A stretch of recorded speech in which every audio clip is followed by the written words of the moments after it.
Today we're gonna explain about reloaded. But before that, let me introduce myself. My name is Dita Nurmala, and then my position in this group is group leader. My name is Jamila Kalian Utama. My position in this group is movement.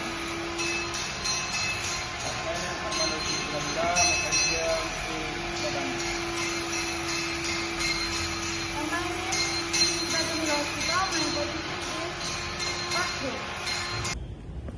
Saya akan menjelaskan bagian-bagian dari reloader. Yang pertama, paket fungsinya sebagai mengangkut material. Lalu di sini ada lift arm, fungsinya sebagai penggerak dari paket. Di sini ada front wheel, dan di sana terdapat rear wheel, fungsinya sebagai penumpang dari reloader. Dan di sana terdapat headlamp, fungsinya sebagai penerangan ketika reloader nanti beroperasi, dan juga ada turn signal lamp yang berfungsi sebagai memberi isyarat saat reloader akan bergerak atau belok.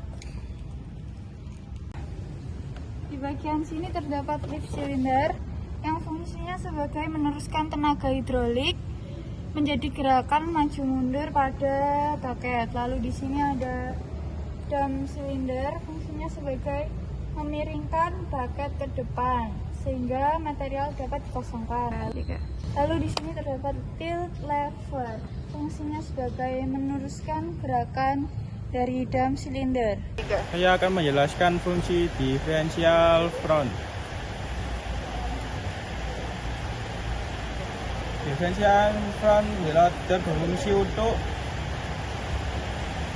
mengurangi perbedaan kecepatan dan jarak tempuh roda alat berat. Saya akan menjelaskan fungsi brake. Brake adalah untuk memperlambat atau menghentikan laju kendaraan. Saya akan menjelaskan fungsi front axle. Itu adalah front axle-nya. Fungsinya adalah untuk menjaga beban roda depan, steering, dan menjaga keseimbangan kendaraan. Di sini ada hydraulic steering pump, fungsinya sebagai mengontrol sistem kemudi dan mengarahkan roda ke depan. Dan di sini terdapat tank hidrolik sebagai penampung oli. Baik, di sini ada transfer yang berfungsi untuk mentransfer daya dari mesin ke roda penggerak.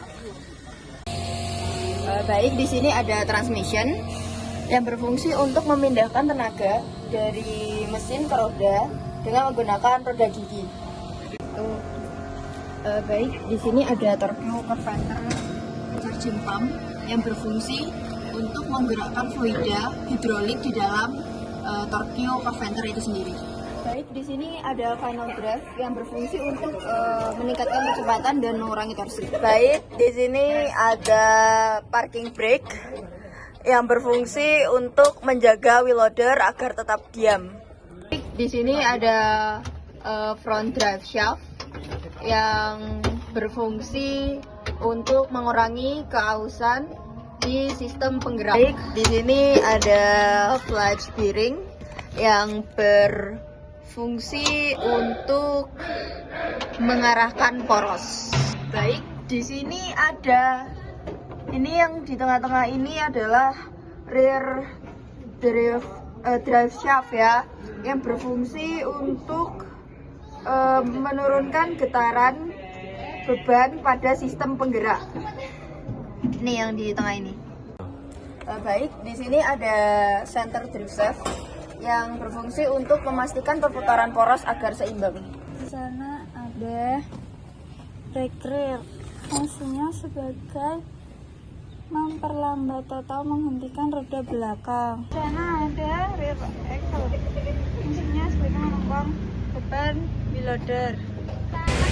Baik, di sini saya akan menjelaskan bagian-bagian dari kabin. Baik, di sini ada yang namanya transmission cut-off selection switch, berfungsi sebagai rem normal, tetapi juga mengalihkan transmisi ke netral.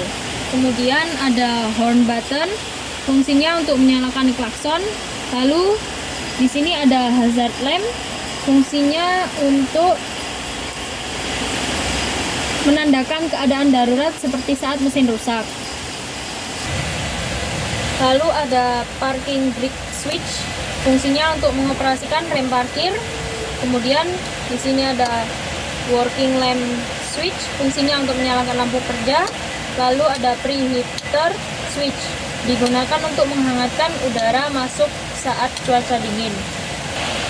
Lalu di sini ada starting switch, fungsinya untuk menghidupkan atau mematikan mesin. Ini ada yang namanya lamp switch, fungsinya untuk menyalakan lampu, menyalakan sen dan saklar peredup.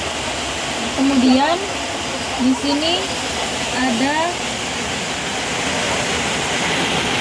directional switch, fungsinya untuk mengubah arah perjalanan mesin. Kemudian di sini ada speed control, yaitu untuk mengendalikan kecepatan gerak mesin.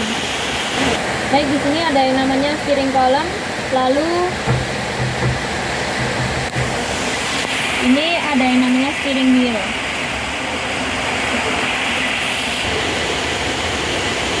Lalu di sini ada yang namanya acceleration pedal, fungsinya untuk mengendalikan kecepatan dan output mesin. Kemudian di sini di sebelahnya ada right brake pedal, fungsinya untuk mengoperasikan rem, roda, dan digunakan untuk pengereman normal. Kemudian di sebelah kiri ada yang namanya left brake pedal, fungsinya untuk mengoperasikan rem roda, dan jika transmisi menyala maka akan kembali ke netral. Kemudian di sini ada yang namanya safety lock, fungsinya untuk mengunci bila tidak sengaja menaikkan lever lift maupun lever dam. Di sini terdapat lift lever yang fungsinya sebagai menggerakkan bucket agar dapat menampung material. Di sebelahnya terdapat dam lever, fungsinya sebagai meneruskan gerakan dari dam silinder. Di sini saya akan menjelaskan bagian kabin di monitornya.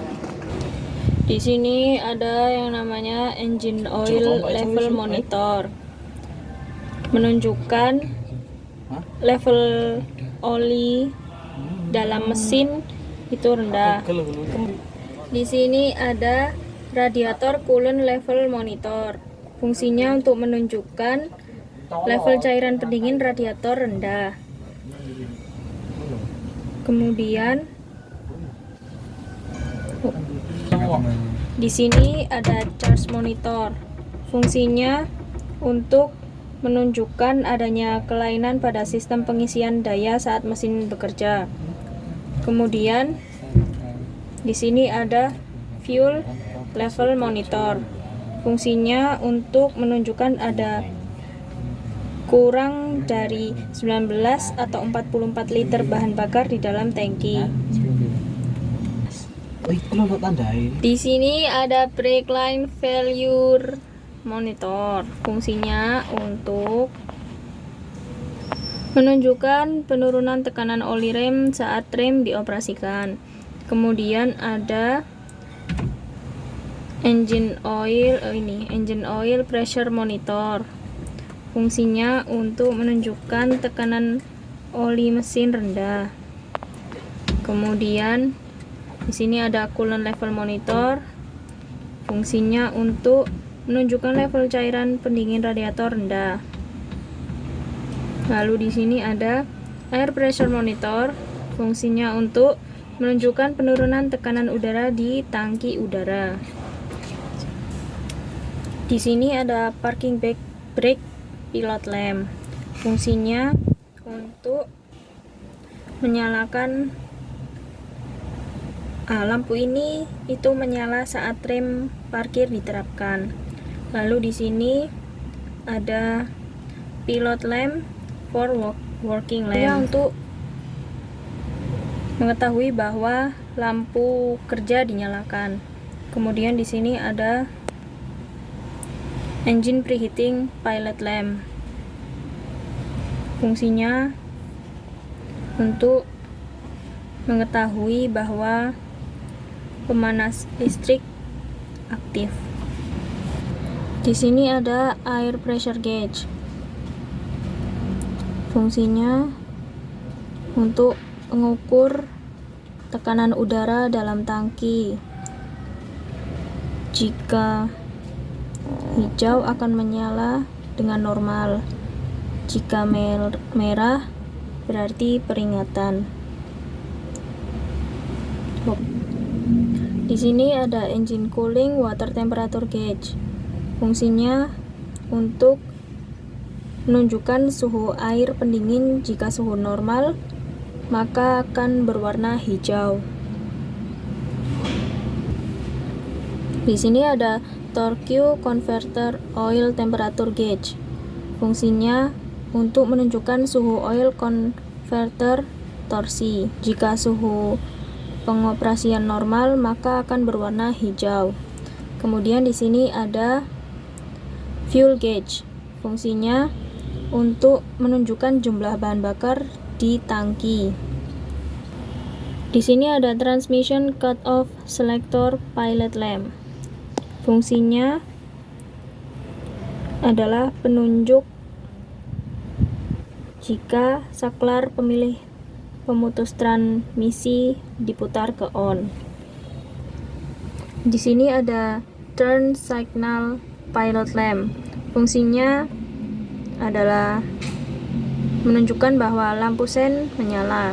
Kemudian di sini ada high beam pilot lamp.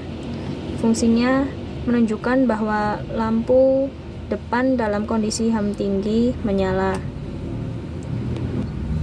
Dan di sini adalah speedometer. Fungsinya untuk menunjukkan kecepatan mesin. Lalu di sini ada service meter. Fungsinya untuk menunjukkan total jam operasi mesin.